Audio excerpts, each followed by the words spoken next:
Badlapur encounter प्रकरणी अक्षय शिंदे प्रकरणी आता मोठी घडामोड समोर येताना दिसतेय। मुंबई हायकोर्टानं एक मोठा निर्णय घेत राज्य सरकारला चांगलाच दणका दिलेला आहे।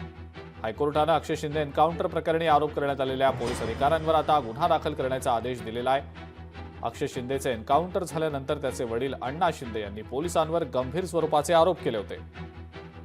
माझ्या मुलाचे एन्काउंटर झालेलं नसून तो एक नियोजनबद्ध कट होता, अशा स्वरूपाचा दावा त्यांनी केलेला होता।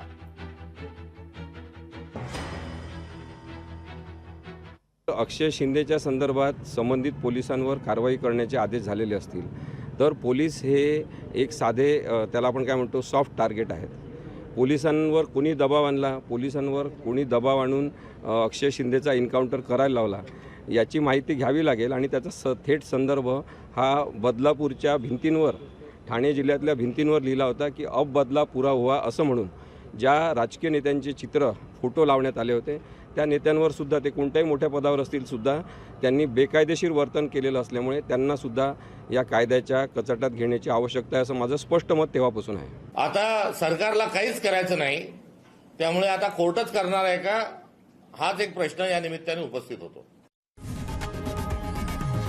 लोकशाही मराठी ऐका, पहा, जागरूक रहा।